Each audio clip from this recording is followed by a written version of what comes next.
political change and the fragility of international consensus have both accelerated in tandem. So today's theme, building trust in a fragmented era, is a clear call for urgent action. UNESCO's role in this forum flows directly from who we are. Science has always been central to who we are at UNESCO. How it is produced, how it is governed, and how its benefits are shared fairly.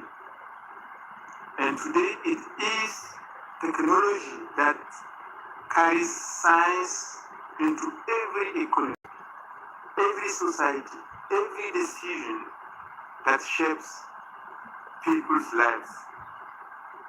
Last year, UNESCO convened the Global Ministerial Dialogue on Science Diplomacy, bringing together ministers of science and foreign affairs and experts from every world region to consider collectively how to harness the potential of science diplomacy towards the most important goals of our time, which are sustainable development, human rights, and peace.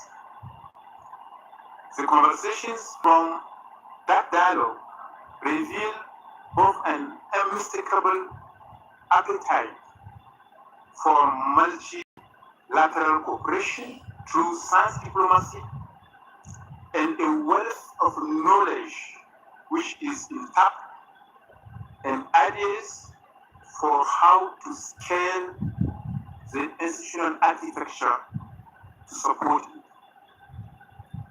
If we leave those findings on the table, it will be at our peril.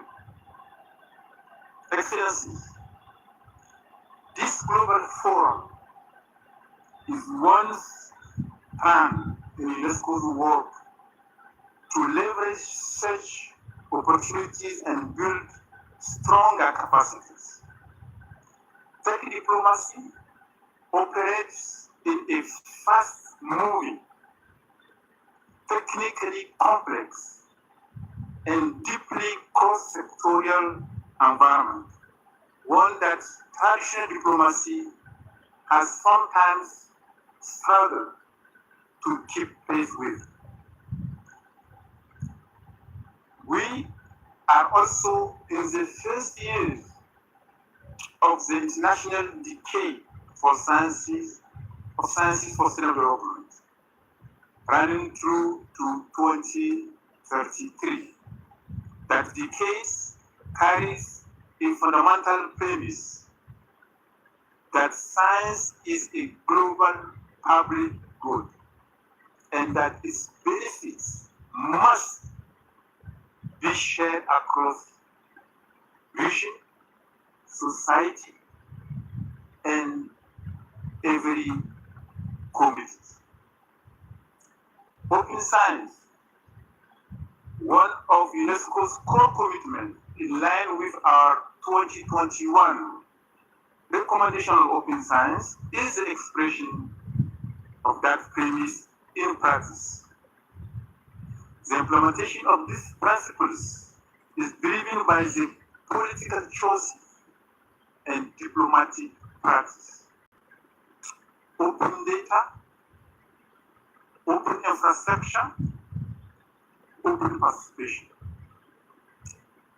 The UNESCO recommendation on the ethics of AI is another leading standard setting instrument that offers the foundation for today's discussions. The recommendation on science and scientific researchers affirms that researchers must be free, mobile, and supported as a global contributors to share knowledge. These frameworks are the result of debates, exchange, mutual learning of national experts and diplomats from across our societies. This is how we shape the architecture of a more equitable digital order. And tech diplomacy runs through and beyond these processes. The technologies in our focus today, such as artificial intelligence, quantum systems, digital platforms, and nanotechnology, must not exist outside these frameworks.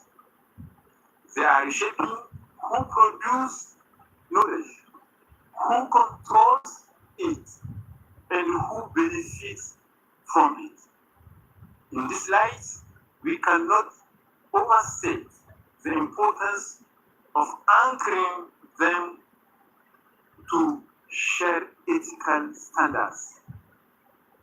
Although tech diplomacy is emerging as promising and exciting new field, it is our ambition that its fundamentals remain true to our deepest principles: peace, equity, fairness, solidarity, openness, and integrity. We began this forum last year by exploring the potential of tech diplomacy. Today, we begin to harness it. The work starts now. Let us make this day a step towards deeper cooperation, shared responsibility, and lasting impact. Thank you very much.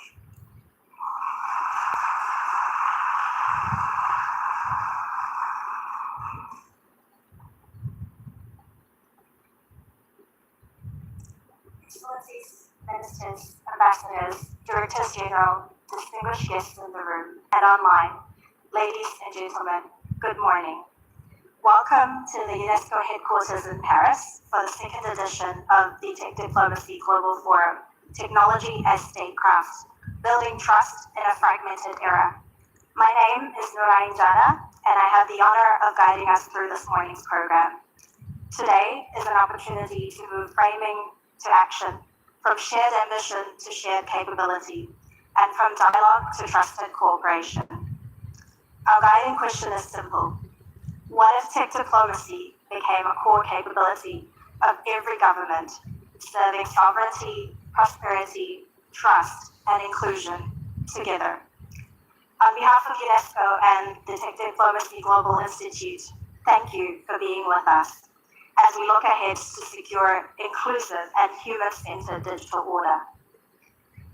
To open today's forum, it was my honor to invite Dr. Abu Amani, the Assistant Director General for Sciences at Interim of UNESCO, to deliver the first opening keynote. Thank you, Dr. Abu Amani, for the opening remarks and for welcoming us here at UNESCO.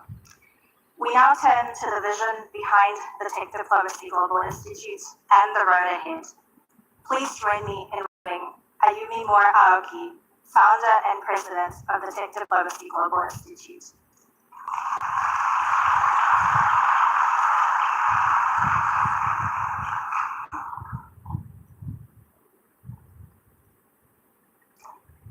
Excellencies, ministers, ambassadors, colleagues and friends, good morning and welcome. There is being here in Room 1 at UNESCO. UNESCO was founded on a demanding idea that if peace is to last, it must be built in the minds of women and men beyond treaties and charters.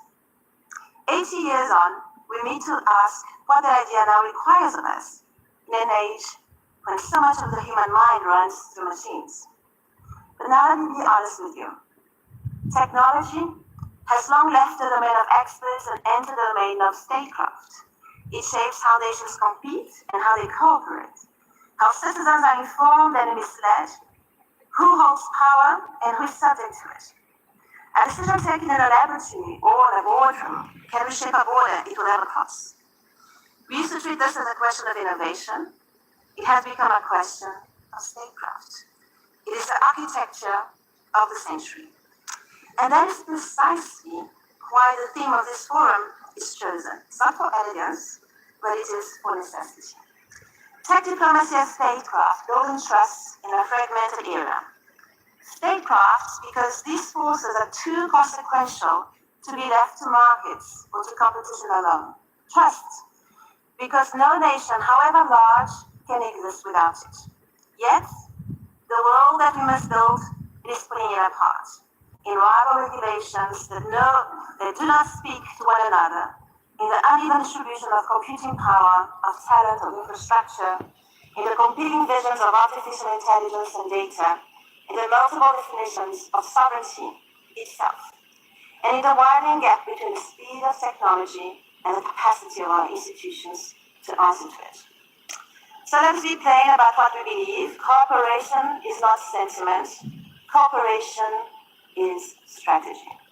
It is what allows nations to work together without surrendering their interests, and innovation to advance without people behind.